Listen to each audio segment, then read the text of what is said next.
Bonjour à tous, on se retrouve aujourd'hui pour une nouvelle vidéo. Donc ça sera une mini-série et je pense qu'il y aura à peu près 4 épisodes. On va voir ensemble les différents types de bouturage. Ce qui peut faire une piqûre de rappel pour les confirmés, mais ce qui peut aider aussi les débutants. Donc aujourd'hui on va voir la technique la plus simple, c'est le bouturage en eau. Donc on va voir ça aujourd'hui avec ma Marvel Queen.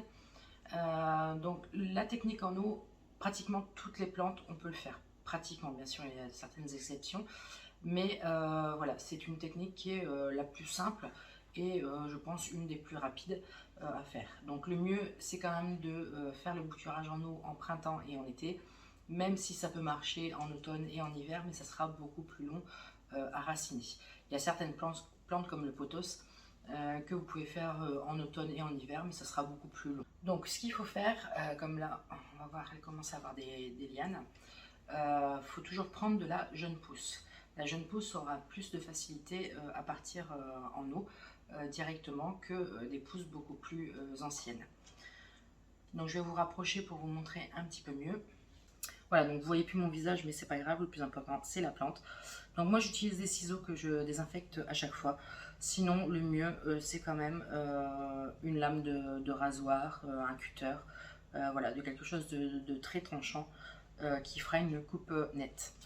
Donc on va prendre sur celle-ci, voilà. Donc là je vais la couper et je vous la montrerai plus en détail après. Donc voilà, j'ai coupé, je vais essayer de vous la montrer, un segment, et là vous pouvez voir qu'il y a deux nœuds. Il y en a un ici et un juste là. Donc voilà, le mieux c'est de prendre au moins avec deux nœuds. Un nœud ça marche aussi, mais vous aurez plus de chance avec deux nœuds.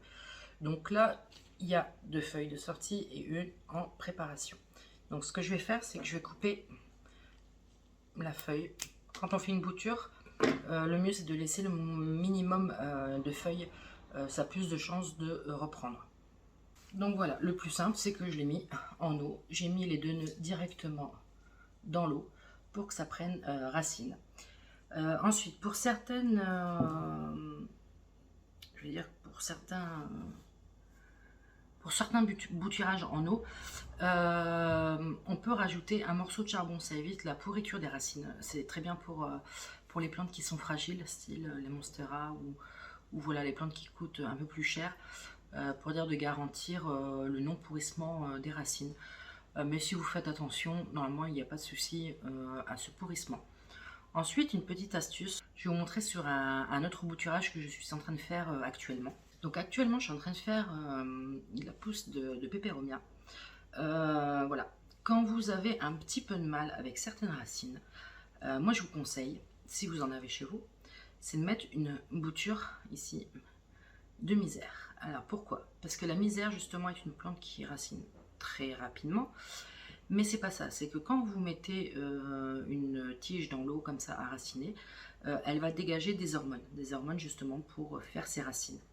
Et l'hormone de la misère va aider beaucoup la plante, la deuxième plante que vous mettez avec, à faire ses racines. C'est un aide, je sais pas pourquoi, c'est voilà, c'est la nature, c'est les hormones, c'est comme ça.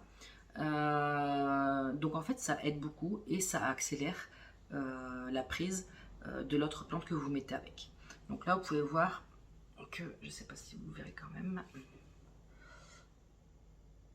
non on a du mal à voir. Donc là les racines ont commencé à se former. Donc ce que je vous ai pas dit, regardez comme moi j'ai fait, ce qu'il faut pas faire c'est qu'il y a une feuille dans l'eau.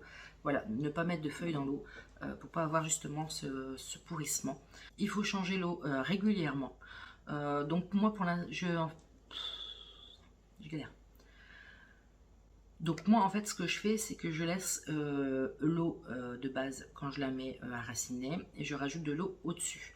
Et une fois que les racines ont commencé à se former, là je commence à changer mon eau. Parce que justement, c'est ce que je vous disais juste avant, si vous changez l'eau trop rapidement, l'hormone qui permet le démarrage des racines va partir en changeant votre eau. Donc en fait je mets en eau, j'attends que les racines arrivent et là, une fois que les racines sont là, je peux changer mon eau. Sinon, en attendant, je fais une remise à niveau tout simplement. Donc là, c'est d'autres boutures que je suis en train de faire. Donc il y a ma fascinator qui est là et il y a ma tétrasperma qui est là, qui est en train de raciner. À quel moment sortir voilà, les boutures de l'eau. Alors, je vais essayer de vous montrer surtout sur la Fascinator. Voilà. Je vais essayer de vous la sortir parce que mon téléphone ne veut pas faire focus. J'espère que ça se verra bien. Hop là. Donc en fait, vous avez les premières racines qui arrivent. Mais souvent, c'est celles qui arrivent très très rapidement. Mais le bon moment d'attendre, c'est... Alors, je ne sais pas si on va le voir à la caméra. On va essayer de se mettre sur le fond. Bon, le focus ne veut pas se mettre. C'est top. Le focus ne veut pas se mettre comme d'habitude. En fait, sur ces racines principales, vous allez avoir des petites racines qui vont arriver. On appelle ça des radicelles. Donc c'est ces petites racines là qui sont très importantes. Il faut attendre de les avoir pour pouvoir planter la plante. Donc là, elle est beaucoup trop jeune. Hein. Je pense que je vais pouvoir, on voit bien sur mon t-shirt bleu. Là, c'est beaucoup trop rapide, voilà, pour la mettre en terre.